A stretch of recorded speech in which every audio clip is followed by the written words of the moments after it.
Hello and welcome into the latest edition of ESPN FC. Kay Murray and Shaka Hislop here in the studio, kicking things off with the news of Xabi Alonso, expected to be coming in at Real Madrid to take charge of this summer's Club World Cup and Real Madrid's duties there just 2 weeks before the kick-off to the Club World Cup. That would be his first challenge in just a couple of weeks to get this side ready for this, because as we know, Real Madrid are expected to play every competition and win every competition that they feature in. Let's welcome in Frank Leboeuf and Aage Fjortoft to talk more about this. And I will start with you, Jan, because we all know what a wonderful job Xabi Alonso has done at Bayer Leverkusen. But Real Madrid is a completely different beast. How do you see things going for him, knowing that this could be his first tournament that he'll be expected to do well in and only have a few weeks to get to grips with his side? Well, he came to Leverkusen as an inexperienced coach, and he's had a success there, winning the Bundesliga last season, of course. And he's coming to Real Madrid with lack of experience, because he's a young man, but somehow, because he was a great player, we think he's been around forever.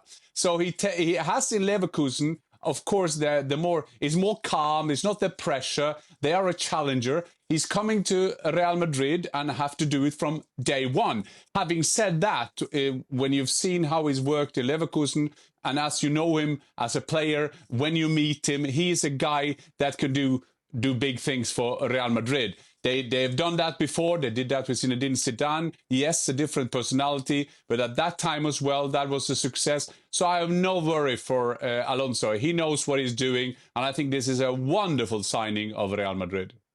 What kind of personality does he have then, Jan, coming into a club like this? Obviously, it's a club he knows well. Yes, he knows every club. I mean, he could go to Liverpool and he could go to Bayern Munich, and he's been there before. So respected all over the football world. But what I of course didn't play against him. But when I've done interviews with him, when you are around him, he has this calmness. He has this thing that when you talk to him, he's there. He sees you. I've spoken to players and players who work with him in Leverkusen, and he's the same as a leader there. Having said that, there is big demands. This is a world-class player going into coaching, and sometimes for former players, it's hard because you have the same demands on your players that you used to have on yourself as a football player. And I guess that's some of the challenges, but he has coped with that well at Leverkusen, and he goes from there as a folk hero, and he goes to Real Madrid being saluted by the fans of Leverkusen. And I'm not talking about Trent now, not getting it. We will be talking about Trent soon, don't you worry about that, of course. But let me talk to you, Frank, about how he's going to deal with Kylian Mbappe and what his first meeting should be like with this player, because we've seen Mbappe in the past. He's butted heads before with Luis Enrique at PSG. He's done the same with Didier Deschamps with the France national team. How should Xabi Alonso approach this relationship with this new player for him? It's complicated because, as you mentioned, some others have tried to change him, and we are talking about Luis Enrique, we are talking about Carlo Ancelotti, two of the best coaches in the world, and the message didn't pass through, so it's why I say it's complicated. But somehow somebody will have to make sure they will get it, otherwise he will disappoint everybody. I mean, when Mbappe signed for Real Madrid, we knew that he will have to change his way of thinking the football. And that's not only about statistics, not only about scoring goals, because he scores goals, and we don't complain about that, but we complain about the behavior. We complain about the fact that he doesn't know how to help his teammates. And Xabi Alonso is maybe the one who can persuade him to do so. He will have to do so. They will have to change something, otherwise Real Madrid won't be successful. Again, like this season, where we see the team is cut in half, and as him, Vinicius Junior will have to do the job as well, and maybe some others. Maybe Jude Bellingham will have to be more involved in the middle of the park for other things. So, but it's going to be complicated. It's going to be a hard discussion with Kylian Mbappe. But again, the message has to go through.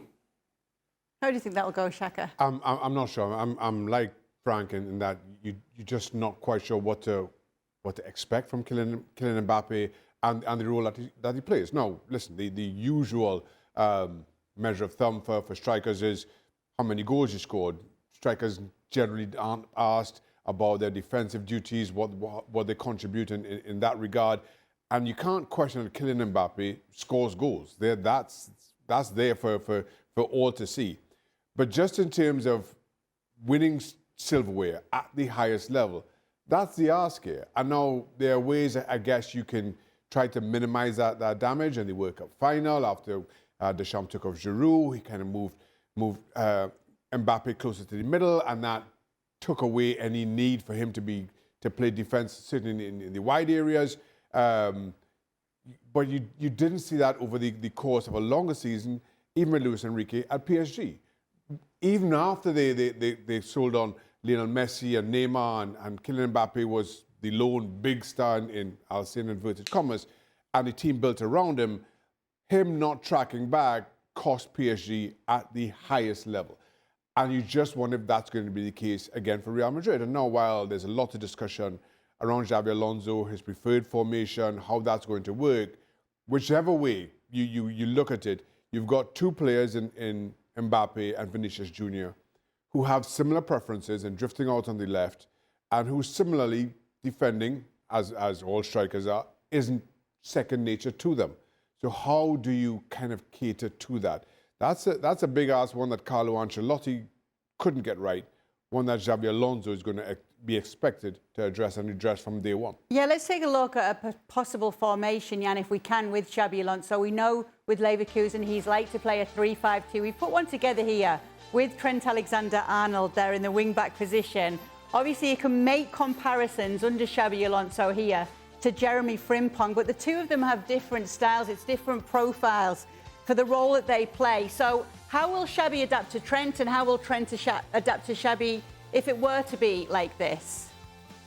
Yeah, and I guess that is a big challenge for Alonso. That's why I pointed out that he's coming there with not the biggest experience as a coach. For Trent Alexander-Arnold, he has to adjust as well. With Alonso, he can play a 3-5-2. Sometimes that could go into a 5-3-2. And there's also talking about, will he go on a I would say, a flat quote 4-4-2. So there are different things. But I think that Alonso needs to adapt quick. He knows that. In Leverkusen, he took over a team that were in the bottom of the league. It's a good time to come to Madrid. But if you compare these two players with Frimpong, he has more the short passer. He's more the dribbler. He's a 1-against-1. But as you can see, in terms of goals and assists, he's the real deal. But he's not the quarterback kind of player that Alexander-Arnold was. So you gain something and you lose something. But I think that Frimpong, I just spoke before I came on a local journalist in Leverkusen, and he said that is more or less clear. So let's see if my sources this time are good. He got a clause of 35 to 40 million euro, and it seems that he will be on his way. Okay, well, let's talk about how you think that he'll have to adapt here, Frank, talking to a defender that you played as, when it does come to getting this backline right. Well, depending on the personnel that he had and the individual that he's going to be using, and but you know that you need to reinforce. But you can talk about all the lines, because the midfielders as well have been quite absent at some point, and you don't replace some players like Kroos, and you don't replace at the back players like Cavaral. So those players, well, for Cavaral, in that case, will be back, so maybe not at his best. We're going to wish him the best, but we don't know. So it's going to be a long season. It's going to be a squad that you have to use. We put a lineup like that, but that could change.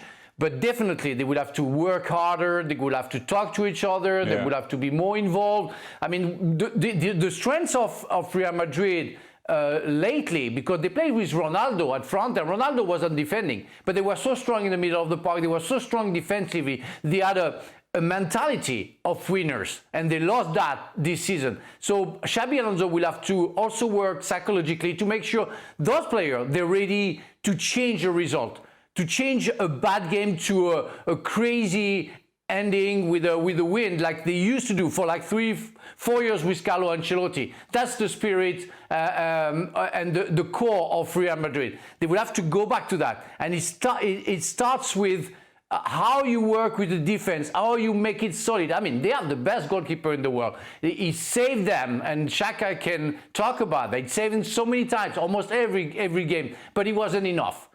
And it cannot be not enough with a goalkeeper like that. So you have to change something. And first for me is the mentality of how to defend well. So working as a team, Trent Alexander-Arnold, Xabi Alonso, is this going to be enough to take that title back from Barcelona? I'm not sure, and of course Barcelona will have their own say in that. Let me just say, and the more I've seen Madrid play over the course of this season, the more I recognise the importance of Dani Carvajal.